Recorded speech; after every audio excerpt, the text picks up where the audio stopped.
Majelis Taklim Nur Arina yang berada di kawasan Jalan Kelayan A, Banjarmasin Selatan menggelar tablik akbar wan doa bersama malam Rabu 19 Januari 2021.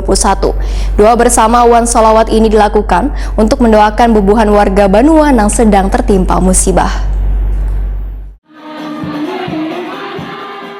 Majelis Taklim Nur Arina yang berada di kawasan Jalan Kelayan A, Banjarmasin Selatan menggelar tablik akbar wan doa bersama malam Rabu 19 Januari 2021. Habib Jen bin Smith dalam tausiahnya menyatakan kalau maksiat sudah merajalela, maka Allah akan menurunkan bala sebagai teguran agar manusia segera bertobat wan minta ampun padanya. Bala ini pun diturunkan tanpa pandang bulu karena seberatan orang akan merasakannya. Menurut Habib Jen bin Smith, musibah banjir yang melanda Kalimantan Selatan hendaklah dijadikan sebagai bahan introspeksi agar kedepannya kada bermaksiat kepada Allah Subhanahu wa Ta'ala. Manusia mampu, ujar Habib Jen bin Smith, menjauhkan maksiat dengan selalu mengingat Allah Subhanahu wa Ta'ala, yaitu memperbanyak istighfar wan sholawat.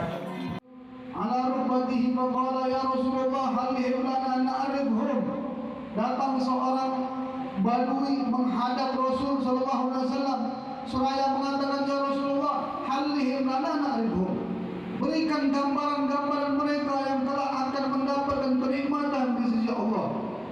Wajah mereka memancarkan cahaya dan mereka diberikan tempat duduk yang terbuat dari mutiara.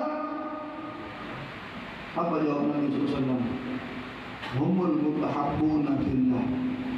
Mereka adalah orang satu golongan, satu kaum yang saling cinta karena Allah, dan mereka hadir di majlis zikir ataupun majlis taklim.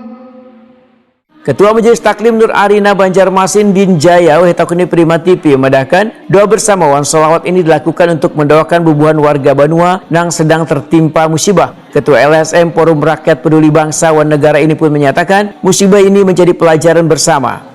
Ini juga terjadi musibah yang kesekian kalinya selain dari COVID, yang adanya jatuh pesawat kemarin, dan ini juga terjadi banjir di mana-mana. Nah, mudah-mudahan harapan kita dengan adanya majelis ini, doa daripada Juriat Rasulullah melalui Al-Habib Jen bin Smith dikabulkan, sehingga bala bencana yang menimpa bukan saja dunia, Indonesia, Kalimantan Selatan, khususnya Banjarmasin segera diangkat oleh Allah dan digantikan dengan kenyamanan dan kesejahteraan.